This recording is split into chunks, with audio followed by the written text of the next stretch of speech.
don't. You know what? Mac, let me throw this into the equation. Let me throw this out there. Kareem would every now and then in practice, Kareem would get feisty, and Kareem had one of them days when he would start scoring on everybody, Max. And McAdoo would have to remind him, Cap, listen, I'm a reserve player here, but you remember when I used to give your ass 40, 45? And again, those are the banters that we had within the team. Who was it for you when you were at the Celtics? Was Larry Joe Bird. It was the guy that I had to guard. This is like, you know, the guy I had to go against every single day. And then we got McHale, then we got Parrish, and then we started having the dominant team. Mac. Hey, you know why he got those guys? Because of me. They traded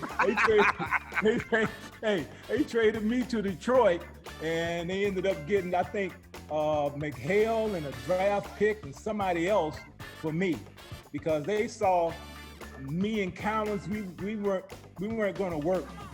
It wasn't going to be. Well, you know that, Bob, you're right, because that in the book later on, Detroit was trying to decide who they were going to take. You remember that year you came to us, my second year, I was averaging 19 points a game. Yeah. Detroit had a decision to make because we got ML Carr. And once we got ML Carr, the Celtics had to give some kind of compensation.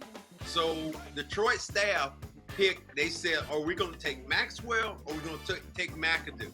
And obviously they ended up taking Bob McAdoo. And he says, Coop, you'll love this. Max says he hated Boston. Oh my God. He hated Detroit. Yes, there was a guy named Leon the Barber who used to sit behind the bench. And boy, he railed McAdoo so much when he went to Detroit. Mac wanted to fight him. Because he knew I hated him. He was a clown. He was a clown. I remember when we came in with New York one day and we came out to warm up, he said, you could hear his voice all over the Silverdome, wherever it was. He said, here come the niggerbockers. I said, what? I said, and they let him sit behind our bench, man. I mean, this guy would control the coaches the way he be talking. You better put so-and-so in, you better do this and that.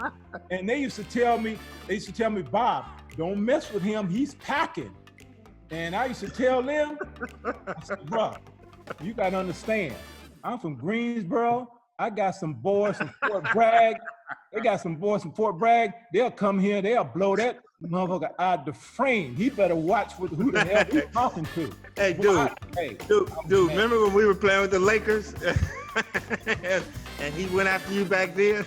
Yeah. Matter of fact, he be talking so much, he would influence Pat into how to play me. I remember I went in the game one time, and he said, you better get him out of there. You ain't gonna do nothing with him in there. I was in there for 2 minutes and I was out.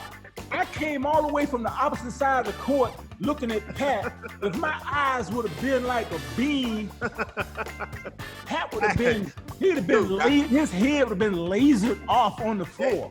Dude, this is what I heard he say one time. And again, just enjoying these moments that we had in the past.